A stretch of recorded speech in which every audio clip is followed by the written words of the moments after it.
बिस्मिल्लाहिर्रहमानिर्रहीम। स्टूडेंट, आज का जो हमारा टॉपिक है वो आपके पास है एग्जांपल 13.16।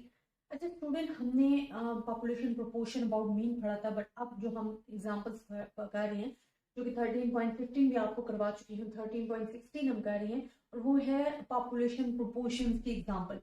अच्छा स्टूडेंट, पॉपुलेशन प्रोपोर्शन की एग्जांपल एक मैं आपको करवा चुकी हूँ जिसमें हमारे पास सिग्मा पी क्यू था, पी की वैल्यू गिवन होती है और प्रोपोर्शन में आपको खुद फाइंड करना होता है, क्वेश्चन में भी देखना होता है कि it's a population mean question और पॉपुलेशन प्रोपोर्शन। प्रोपोर्शन बेसिकली आपको गिवन होते हैं जो कि पी होता है, जो कि परसेंटेज की फॉर्म में होता है, X divided by N. X आपके पास क्या था, इंटरेस्टेड यूनिट था, एन गिवन नंबर था। ये जो मैं आपको बात कर रही हूँ ना स्टूडेंट, ये प्रीवियस एग्जाम्पल में आपको बता चुकी हूँ।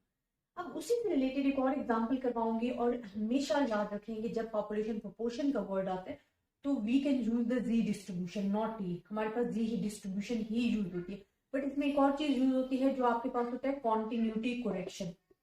कॉन्टिन्यूटी करेक्शन जो है उसका जो क्वेश्चन है वो मैं इंशाल्लाह आपको नेक्स्ट एग्जाम्पल जो है उसमें आपको करवाऊंगी, क्योंकि इट्स अ मोस्ट इंपॉर्टेंट। और कॉन्टिन्यूटी करेक्शन जो है it's also mention in your question कि आपने कॉन्टिन्यूटी करेक्शन लगानी है या नहीं लगानी।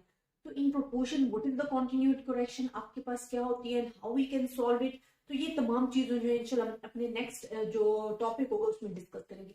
सबसे पहले मैं आपको एग्जांपल 13.16 भी करवा देती हूँ ताकि जो आपका टॉपिक है वो अच्छे तरीके से क्लियर हो जाए। अब स्टूडेंट, सबसे पहले तो मैं आपको आपकी जो एग्जांपल है वो शो करवा देती हूँ।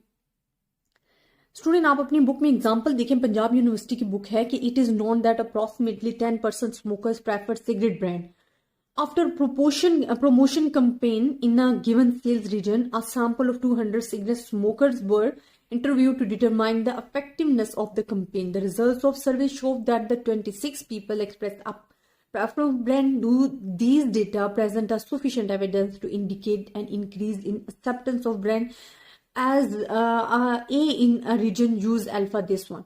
अब ये सॉल्व करके आपको बताती हूँ, क्वेश्चन मैंने आपको शो करवा दिए। अब स्टूडेंट, क्योंकि क्वेश्चन आपको शो करवा दिए हैं, आप देखो आपको कहीं भी standard deviation is not given, आपको mean is not given, only given the proportion. When you have the proportion P जो कि हमारे पास इक्वल होता है X divided by N. X हमारे पास होता है इंटरेस्टेड यूनिट जो कि मैं आपको स्टार्टिंग में बोल रही थी, इंटरेस्टेड यूनिट होता है, एंड एन आपके पास होता है sample size. When proportion is given it's mean you are doing the question of the population proportion. आपके पास ये पॉपुलेशन प्रोपोर्शन का जो है क्वेश्चन गिवन है। अच्छा स्टूडेंट, मेजॉरिटी जो आप हाइपोथेसिस बनाते हो ना, जो हाइपोथेसिस के जितने भी क्वेश्चन उनमें हमारे पास होता है कि हाइपोथेसिस टू किस्म के होते हैं। एक हमें नल हाइपोथेसिस गिवन होता है, एक अल्टरनेटिव गिवन होता है। अब क्वेश्चन में हमेशा आपको अल्टरनेटिव गिवन होता है। अब यहाँ पे आप देखो प्रोपोर्शन का क्वेश्चन है, मैं पी से शो करूंगी, वो कहती है 10% स्मोकर्स। ठीक है, आपके पास क्या है कि आफ्टर द कंप्लेन, जब वो कंपेन चल रही थी कि जब वो एडवर्टाइजमेंट दे रहे थे अपनी प्रोडक्ट्स की, तो उनमें प्रमोशन करने से उनके प्रोडक्ट्स को शो करने से उनकी प्रमोशन हुई है। प्रमोशन इट्स मीन इंक्रीज हुआ है। तो आपको जो नल हाइपोथेसिस होता है, सॉरी अल्टरनेटिव हाइपोथेसिस होता है ना, ये 10%, 10 डिवाइडेड बाय 100 जो होता है वो हमारे पास 10% बनता है।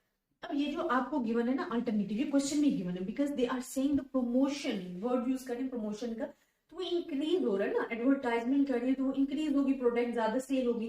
तो यहाँ हमारे पास जो आपको अल्टरनेटिव हाइपोथेसिस है वो क्वेश्चन में गिवन दे दिया गया, इसके अगेंस्ट आप ले सकते हो। ये वन टेल टेस्ट का आपके पास क्वेश्चन आ गया, ये तो हमारे पास बन गया हाइपोथेसिस। सेकंड स्टेप हमारे पास क्या होता है, level of significance. Level of significance बहुत ही इजी है, मैं बार बार हर क्वेश्चन में कहती हूँ कि अगर तो गिवन है तो वेल डन, क्वेश्चन में अगर गिवन नहीं है तो फिर आपने 0.05 लेना है, लेकिन यहाँ क्वेश्चन में भी मेंशन किया गया है कि जो आपने अल्फा लेना है लेवल ऑफ सिग्निफिकेंस वो 0.05 लेना है।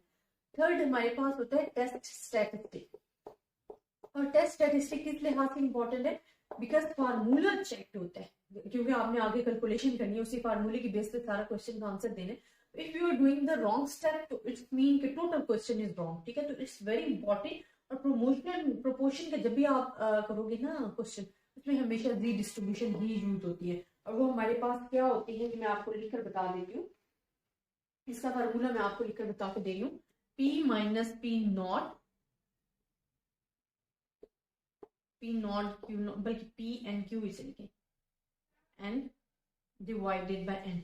अब स्टूडेंट यहाँ हमारे पास जी का तो आपको पता है कि टेबल आप क्रिटिकल फाइंड कर सकते हो।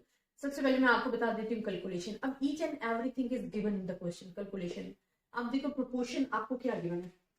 अगर मैं देखूँ ना प्रोपोर्शन पी जो आपको गिवन है वो तो ये गिवन है जो कि है 0.10। अब ये पी नॉट चाहिए। पी नॉट हमारे पास क्या होता है इंटरेस्टेड यूनिट्स